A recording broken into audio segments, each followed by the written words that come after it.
bit frustrating for you to have to sit out Wednesday night and watch the lads there. Yeah, it was. Obviously 5 yellow cards for myself this early isn't really my usual game, but yeah, unfortunately I missed the game. Obviously you come to the Premier League and you're playing in big games against the Arsenals and Liverpool's, Man City's, Chelsea's, and unfortunately I missed it. But I think in the bigger picture, if I'm to miss the Arsenal game, it's probably one I can afford to miss more than the more winnable game, shall I say, against the Swansea, West Brom and the Stoke.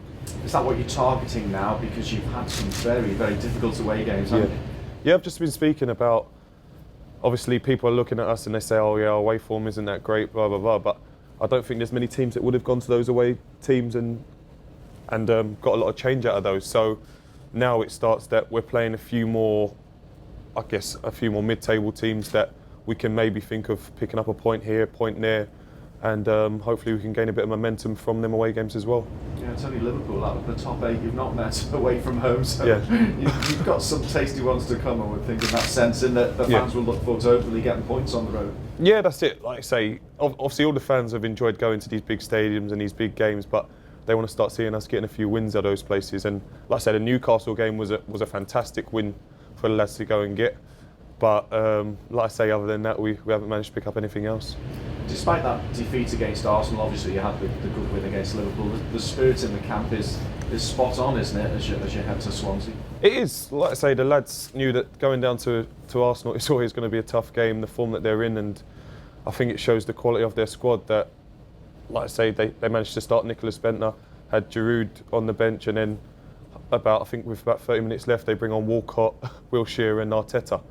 So when you're playing against a team that's got that on the bench, it's always going to be a tough game. And like I say, the lads stuck at it. Obviously, to go down so early at Arsenal, you start worrying the worst, and it could be anything. But the lads stuck at it, and then unfortunately, just after half time, they've done the same in the second half and conceded early. But like I say, I think Arsenal maybe took their foot off the gas, or we dug in, because we still had a couple of chances ourselves maybe to nick one and make a game of it. But like I say, I think it was a fair result that Arsenal won their game, and we're looking more to the Swansea game as a winnable game. I know Swansea aren't Arsenal, but they do keep the ball particularly well, don't they? So you've got a similar sort of game, haven't you, on Monday night? Yeah, that's right. Obviously, Swansea, you see all the passing stats and things like that. I think they used to put them up against the best teams in Europe, and they used to be up there with the most passes made and things like that. So you know what you're going to get from Swansea. Obviously, they're very similar to Arsenal. Like I say, they like to build it up from the back and take their time and then find that one penetrating pass.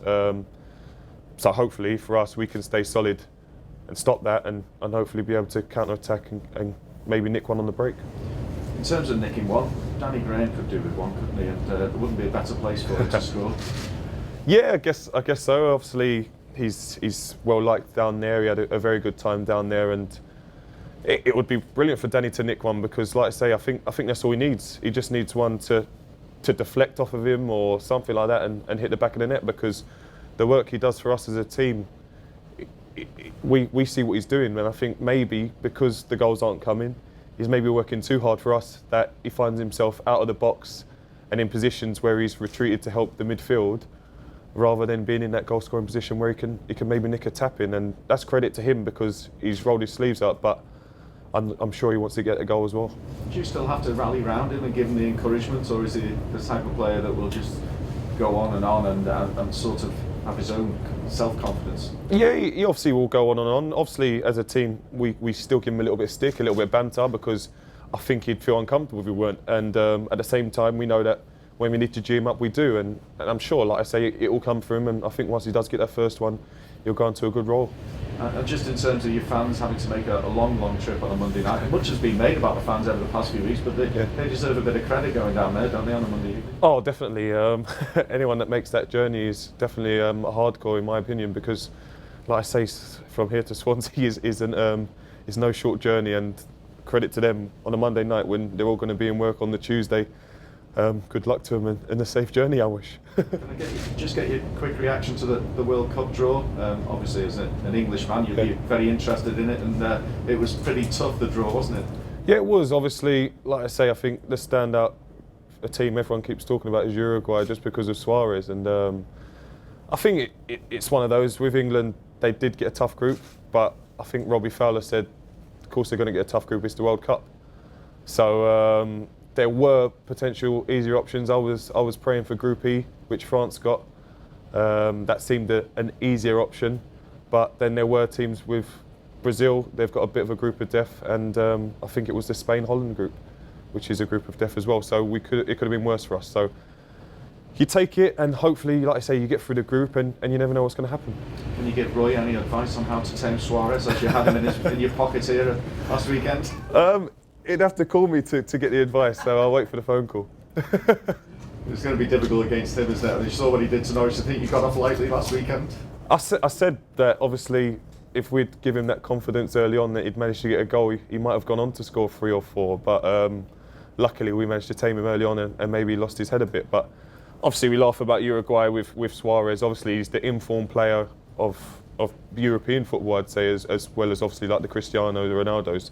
But obviously we've still got good players like Cavani up front that obviously can score a few himself. So it's not going to be the easiest thing just to tame Suarez, because the other players will shine through. Thanks, Curtis. Good luck for Monday night. Thank you very much. Cheers. Curtis, you've had quite a few different partners this season at the back there. Yeah.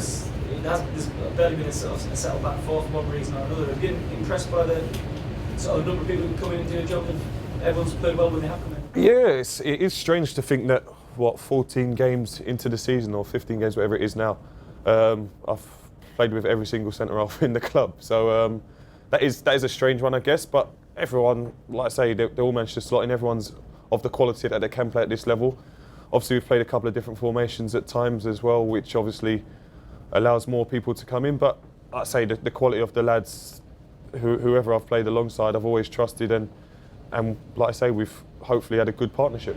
Swansea have a bit of an injury issue up front at the moment. I think they have potentially 3 strikers out, and in midweek they played with the false 9. Is there people drifting in and out? Is that something? Yeah. How do you deal with that as a centre-half?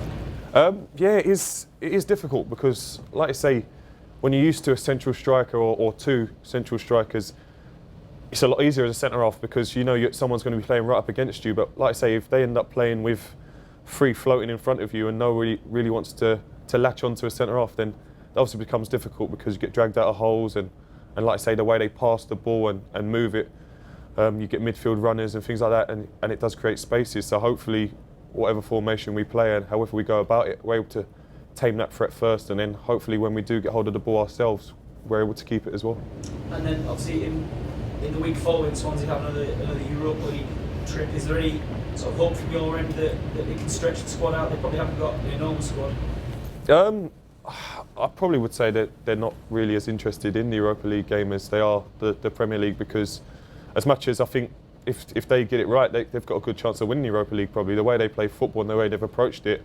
But I'd say obviously where their main concern, first of all, they want to get through our game, and then whoever's fit, whoever's not, they'll patch them up and then go to the European game, because, like I say, Premier League for them will also be their bread and butter, and they want to impress here as well as in the Europa League.